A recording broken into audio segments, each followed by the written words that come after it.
வணக்கம். ஆகாஷ்வாணி புதுச்சேரி செய்திச் சுருக்கம் வாசிப்பவர் வாசுகி சந்திரசேகரன். பாதுகாப்புத்துறை அமைச்சர் திரு ராஜ்நாத் சிங் இன்று ஜம்மு காஷ்மீர் பயணத்தின் ஒரு பகுதியாக ஸ்ரீநகர் சென்றுள்ளார். ஆபரேஷன் சிந்தூர் தொடங்கப்பட்டதைத் தொடர்ந்து அங்குள்ள நிலைமையை அவர் ஆய்வு செய்கிறார். பின்னர் ராணுவத்தின் 15 காப்ஸ் தலைமையகத்திற்கு சென்று மூத்த அதிகாரிகளுடன் ஆலோசனை நடத்துகிறார்.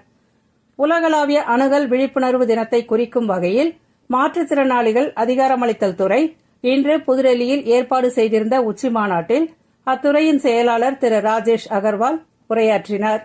நிகழ்ச்சியில் பேசிய அவர் மாற்றுத்திறனாளிகளின் மொழி, வாழ்க்கை, கற்றல் மற்றும் வாழ்வாதாரம் குறித்து வலியுறுத்தினார்.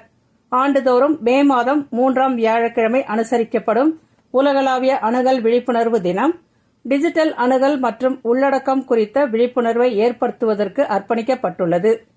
DRDO எனும் பாதுகாப்பு ஆராய்ச்சி மற்றும் மேம்பாட்டு அமைப்பு உயரழுத்த கடல்நீர் உப்பு நீக்கத்திற்கான கண்டுபிடிப்பு ஒன்றை உருவாக்கியுள்ளது. இது இந்திய கடலோர காவல்படை கப்பல்களில் பயன்படுத்தப்படும் என்று DRDO தெரிவித்துள்ளது.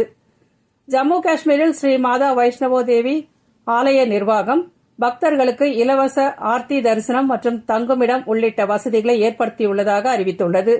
இந்தியாவிற்கும் பாகிஸ்தானுக்கும் இடையிலான போர் நிறுத்தத்தை தொடர்ந்து பக்தர்களின் வருகை படிப்படியாக அதிகரித்து வருவதாக ஆலய நிர்வாகம் தெரிவித்துள்ளது.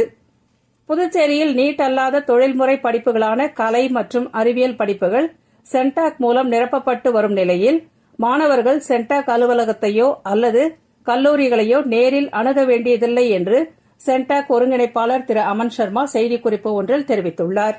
இதேபோல் விண்ணப்பங்களில் திருத்தம் செய்ய விரும்பும் விண்ணப்பதாரர்கள் இணையதளம் மூலமாக சென்டாக் நிர்வாகத்தை தொடர்பு கொள்ளலாம் என்றும் கூறியுள்ளார்.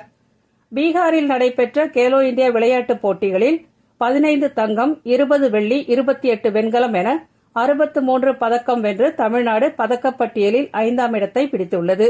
இத்துடன் இந்த செய்திச் சுருக்கம் நிறைவு பெறுகிறது.